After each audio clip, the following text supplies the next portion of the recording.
नमस्कार दोस्तों, स्वागत है आपका AHSEC अड्डा में। अगर आप भी अपनी क्लास 12 की अल्टरनेटिव इंग्लिश की कहानियां और कविताएं समझने में दिक्कत महसूस कर रहे हैं, तो आप बिल्कुल सही जगह आए हैं। इस चैनल पर मैं आपके लिए लाया हूं हर कहानी और कविता की आसान और दिलचस्प समझ, जो न सिर्फ आपके एग्जाम की तैयारी को आसान बनाएगी, बल्कि आपको इन साहित्यिक रचनाओं को और भी गहरे तरीके से समझने में मदद करेगी।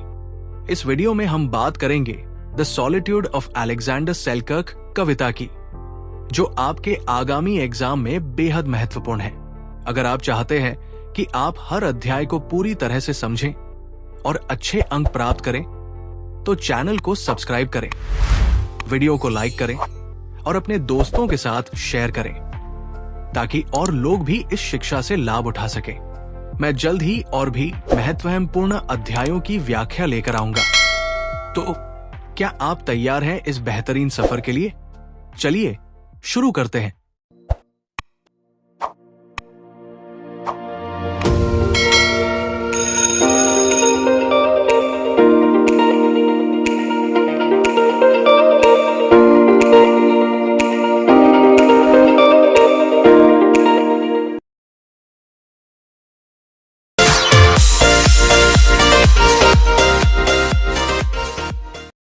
आज के वीडियो में हम विलियम कूपर की कविता the solitude of Alexander Selkirk को विस्तार से समझेंगे। सबसे पहले हम कविता का लाइन बाय लाइन एक्सप्लेनेशन करेंगे, जहां हम कविता के कठिन शब्दों को भी समझेंगे और पंक्तियों के पीछे छिपे गहरे अर्थ को जानने की कोशिश करेंगे। इसके बाद हम पूरी कविता का सारांश देंगे, ताकि आप इसे आसानी से समझ सकें और परीक्षा में अच्छे अंक प्राप्त कर सकें। तो चलिए शुरू करते हैं। The solitude of Alexander Selkirk. I am monarch of all I survey, my right there is none to dispute. इन पंक्तियों में कवि खुद को अपने आसपास की पूरी जगह का राजा कहते हैं। मोनार्क का अर्थ है राजा या शासक। सेलकर्क कहता है कि वो जो भी देखता है उस पर उसका अधिकार है, और यहां उसका अधिकार चुनौती देने वाला कोई नहीं है। वो अकेला है, इसलिए किसी से उसे कोई विरोध नहीं मिलता। From the centre all round to the sea, I am lord of the fowl and the brute. वो कहते हैं कि केंद्र से लेकर समुद्र तक पूरे क्षेत्र पर वो राज करता है। यहाँ फाउल का अर्थ पक्षी है और ब्रूट का अर्थ जंगली जानवर है। इसका मतलब है कि वो उस निर्जन द्वीप में अकेला इंसान है, और पक्षी और जानवर भी उसके अधिकार क्षेत्र में आते हैं। O solitude, where are the charms that sages have seen in thy face? इन पंक्तियों में कवि सॉलिट्यूड यानी एकांत से सवाल करता है। सॉलिट्यूड का अर्थ है अकेलापन। वो पूछता है कि जिन बुद्धिजीवियों और संतों ने एकांत में शांति और सुख पाया है, वो आकर्षण या चार्म्स कहाँ हैं? ये एक रचनात्मक सवाल है जो कवि के अकेलेपन और बेचैनी को दर्शाता है। Better dwell in the midst of alarms than reign in this horrible place। यहाँ कवि कहता है कि किसी खतरे या डर, अलार्म्स के बीच रहना भी इस भयानक हॉरेबल स्थान पर राजा बनने से बेहतर है। इसका मतलब है कि वो उस एकांत और निर्जन द्वीप की जिंदगी से इतना परेशान है कि उसे लगता है कि किसी खतरे से भरी जिंदगी जीना भी इस अकेलेपन से बेहतर होगा। I am out of humanity's reach. I must finish my journey alone। इन पंक्तियों में कवि कहता है कि वो मानवता की पहुंच से बाहर है। Humanity's reach का मतलब है कि वो ऐसी जगह पर है जहां कोई और इंसान नहीं है। वो महसूस करता है कि अब उसकी ये यात्रा अकेले ही समाप्त होगी। ये अकेलेपन और निराशा की भावना को दर्शाता है, क्योंकि उसे समझ आ गया है कि कोई उसकी मदद करने नहीं आएगा। Never hear the sweet music of speech. I start at the sound of my own। कवि अपने अकेलेपन को और गहराई से व्यक्त करते हुए कहता है कि वो इंसानी आवाज यानी बातचीत की स्वीट म्यूजिक, मधुर ध्वनि कभी नहीं सुनता। यहाँ स्पीच का मतलब है दूसरों के साथ संवाद। वो इतना अकेला है कि जब वो खुद की आवाज सुनता है तो चौंक जाता है। ये दिखाता है कि वो इंसानी संपर्क और संवाद के लिए तरस रहा है। The beasts that roam over the plain, my form with indifference see. कवि कहता है कि जो जंगली जानवर, बीस्ट्स, मैदान में घूमते हैं, वे भी उसे बिना किसी भाव, इंडिफरेंस के देखते हैं। जानवरों के लिए उसका अस्तित्व कोई मायने नहीं रखता। ये बताता है कि कवि कितना अकेला और महत्वहीन महसूस करता है। They are so unacquainted with man, their tameness is shocking to me. कवि ये भी कहता है कि जानवर इतने अनएक्वेंटेड, अपरिचित हैं इंसानों से कि उनकी टेमनेस, शांत स्वभाव उसे चौंका देती है। इसका मतलब यह है कि जानवर इंसानों को पहचानने या उनसे डरने तक के आदी नहीं है। कवि को यह असामान्य और अजीब लगता है क्योंकि वो इंसानों और जानवरों के बीच सामान्य व्यवहार का अभ्यस्त था। Society, friendship and love divinely bestowed upon man. कवि यहां इंसान के जीवन के सबसे सुंदर और महत्वपूर्ण पहलुओं का उल्लेख कर रहा है। समाज, सोसाइटी, मित्रता, फ्रेंडशिप और प्रेम, लव। वो कहता है कि ये सब ईश्वर की डिवाइन ब्लेसिंग्स, दिव्य आशीर्वाद हैं जो मनुष्य को प्रदान किए गए हैं। ये दिखाता है कि इंसानी संपर्क और रिश्ते जीवन को कितना मूल्यवान और सुखद बनाते हैं। Oh, had I the wings of a dove, how soon would I taste you again? यहां कवि कल्पना करता है कि अगर उसके पास डव, कबूतर के पंख होते तो वो तुरंत इन खूबसूरत भावनाओं को फिर से अनुभव कर सकता। विंग्स ऑफ अ डव का अर्थ है स्वतंत्रता और उड़ान भरने की क्षमता, जो उसे वापस समाज और अपने प्रियजनों तक ले जा सकती। ये उसकी गहरी लालसा और अकेलेपन का प्रतीक है। My sorrows I then might assuage in the ways of religion and truth।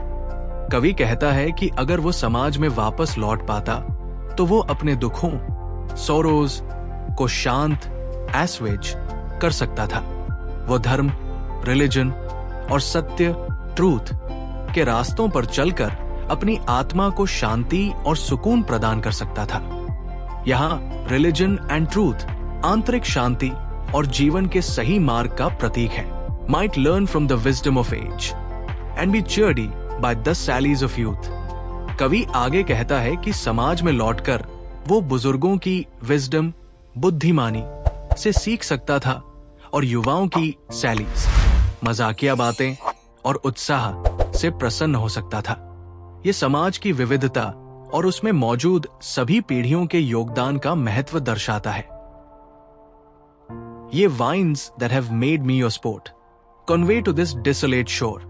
कवि हवा, वाइन्स को संबोधित करते हुए कहता है कि हवा ने उसे स्पोर्ट, खेल बना लिया है, यानी उसके जीवन को इधर उधर भटकाने का माध्यम बना दिया है। वो हवा से प्रार्थना करता है कि उसे इस डिसोलेट शोर, निर्जन किनारे तक कोई सुकून देने वाली खबर, रिपोर्ट पहुंचाई जाए। यहां वाइन्स का उपयोग प्रतीकात्मक रूप से किया गया है, जो कवि की असहायता और व्याकुलता को दर्शाता है। Some cordial endearing report of a land I shall visit no more. कवि चाहता है कि हवा उसे उसकी मातृभूमि, होमलैंड के बारे में कोई कॉर्डियल, सौम्य और एंड्यूरिंग, प्रिय संदेश लेकर आए। उसे इस बात का गहरा दुख है कि वो अपनी उस भूमि पर कभी वापस नहीं जा पाएगा।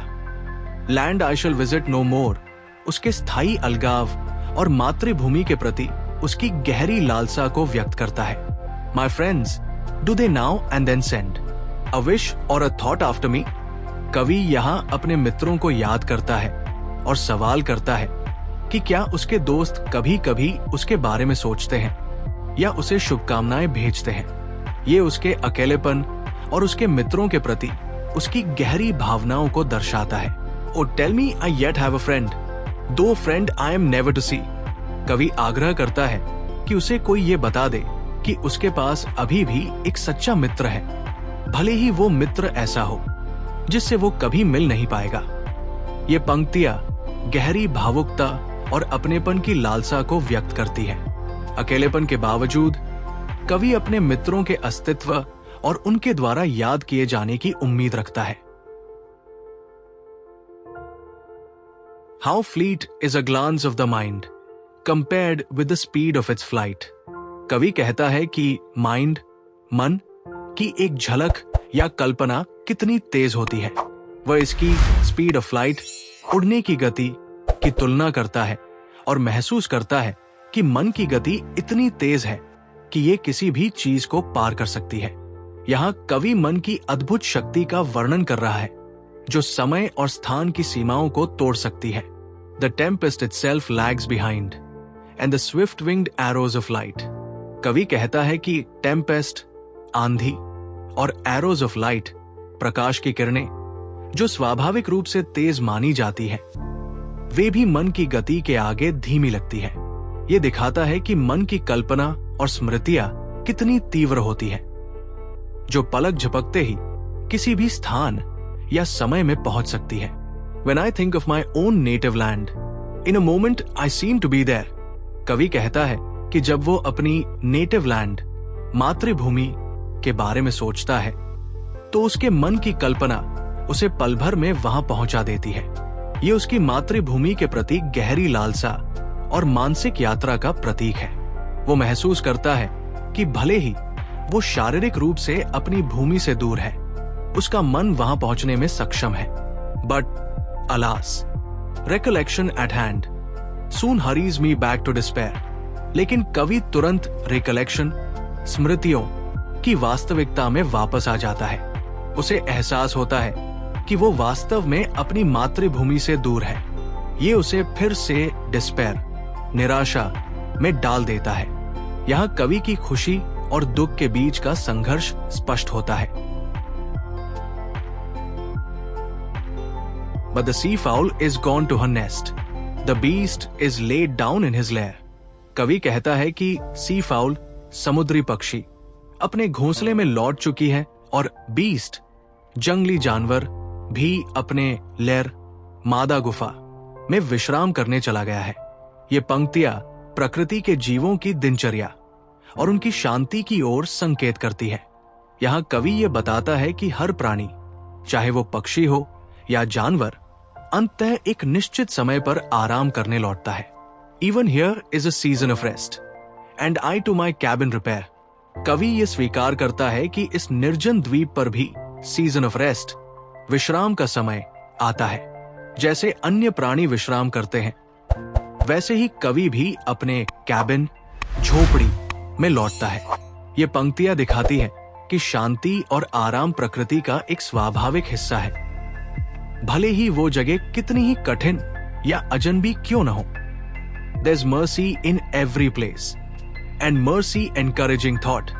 कवि कहता है कि हर जगह पर मर्सी, दयालुता मौजूद है, भले ही वो स्थान कितना ही कठोर क्यों न हो। ये विचार कवि को सांत्वना और उम्मीद देता है। मर्सी यहाँ एक आध्यात्मिक तत्व का प्रतीक है जो कठिन परिस्थितियों में भी सकारात्मकता खोजने की प्रेरणा देता है। Gives even affliction a grace and reconciles man to his lot। कवि ये महसूस करता है कि अफ्लिक्शन, दुख को भी ग्रेस, गरिमा के साथ सहा जा सकता है। ये दयालुता, मर्सी, मनुष्य को अपने भाग्य, लॉट से समझौता करने और उसे स्वीकार करने का साहस देती है। यहाँ कवि ये कहना चाहता है कि कठिनाइयों में भी एक तरह की सुंदरता या संतोष खोजा जा सकता है। तो दोस्तों, अब तक हमने कविता की प्रत्येक पंक्ति का विस्तार से विश्लेषण किया और उसके गहरे अर्थों को समझा। अब हम कविता का सारांश समझने जा रहे हैं। ये सारांश न केवल कविता के मुख्य विचारों को स्पष्ट करेगा, बल्कि ये आपको अच्छे अंक प्राप्त करने में भी मदद करेगा। सारांश से आप कविता के प्रमुख संदेशों को जल्दी से याद कर सकेंगे और परीक्षा में बेहतर प्रदर्शन कर पाएंगे। तो चलिए अब हम पूरे कविता का सारांश शुरू करते हैं। विलियम कूपर की कविता द सॉलिट्यूड ऑफ अलेक्जेंडर सेल्किर्क पहली बार 1782 में प्रकाशित हुई थी। ये कविता स्कॉटिश नाविक अलेक्जेंडर सेल्किर्क की सच्ची कहानी से प्रेरित है। सेल्किर्क को 1700 के दशक की शुरुआत में दक्षिण प्रशांत के एक निर्जन द्वीप पर 4 साल से अधिक समय तक अकेले रहना पड़ा। जब एक जहाज ने उसे बचाया तो उसकी कहानी इंग्लैंड में बहुत प्रसिद्ध हो गई और उस समय के कई लेखकों को प्रेरित किया। ये कविता सेलकिर्क के द्वीप पर अकेले रहने के अनुभव को दिखाती है। इसमें बताया गया है कि उसने अकेलेपन और कठिनाइयों का सामना कैसे किया और धीरे धीरे जीने के तरीके सीखे। शुरुआत में सेलकिर्क खुश था कि वो उस द्वीप का अकेला मालिक है। वहां न तो कोई इंसान था और न ही कोई खतरनाक जानवर उसे परेशान करता था। लेकिन जल्द ही उसकी खुशी निराशा और अकेलेपन में बदल गई और उसे इंसानी संगति की गहरी चाहत होने लगी। अपने अकेलेपन से निपटने के लिए सेलकिर्क ने प्रकृति में सुकून ढूंढा। उसने द्वीप की सुंदरता को निहारा, बकरियों और कछुओं जैसे जानवरों को दोस्त बनाया और अपना समय द्वीप की खोज और अपने जीवन के बारे में सोचने में बिताया। इस दौरान धर्म ने भी उसे भावनात्मक ताकत दी और कठिन परिस्थितियों से निपटने में मदद की। धीरे धीरे उसने द्वीप के सरल और शांत जीवन को समझा और उसकी सराहना की। कविता के अंत में ऐसा लगता है कि सेलकिर्क ने अपने द्वीप के समय को याद किया होगा, जिसमें उसने वहां की सरलता को याद किया होगा, लेकिन कठिनाइयों को भी नहीं भूला होगा। ये कविता अकेलेपन, अलगाव और प्रकृति के साथ इंसान के संबंध जैसे विषयों पर केंद्रित है। कविता में द्वीप की सुंदरता और सेलकिर्क की भावनाओं का वर्णन इसे अकेलेपन और शांति पर एक गहरी सोच बनाता है। कूपर ने कविता को प्रभावशाली बनाने के लिए कल्पना, मानवीकरण, रूपक, अनुप्रास और प्रतीकों का उपयोग किया है। इस कविता में 6 छंद हैं। हर छंद में 4 पंक्तियां हैं और ये एक सरल तुकबंदी योजना का अनुसरण करती है। कविता की बालाड शैली इसे कहानी जैसा महसूस कराती है, जिसमें एक उदासी और चिंतनशीलता का भाव है। दोस्तों, आज की कहानी यहाँ पर ही खत्म होती है। अगर आपको ये वीडियो पसंद आया हो तो इसे लाइक जरूर करें, अपने दोस्तों और सहपाठियों के साथ शेयर करें ताकि वे भी इससे लाभ उठा सकें। कमेंट करके बताएं कि ये वीडियो आपको कैसा लगा और अगर कोई सुझाव या सवाल हो तो जरूर पूछें। और हाँ, अगर आपने अभी तक AHSEC अड्डा चैनल को सब्सक्राइब नहीं किया है तो अभी सब्सक्राइब करें। मैं इसी तरह और भी कहानियों और निबंधों की व्याख्या लेकर आऊंगा जो आपकी क्लास 12 अल्टरनेटिव इंग्लिश की परीक्षा की तैयारी में बहुत मदद करेंगी। इस चैनल पर आपको हर वीडियो परीक्षाोन्मुख मिलेगा ताकि आप अपने एग्जाम में बेहतर प्रदर्शन कर सकें। तो जुड़े रहें हमारे साथ और अगली कहानी में मिलते हैं। तब तक के लिए पढ़ाई करते रहें और अच्छे अंक हासिल करें। धन्यवाद।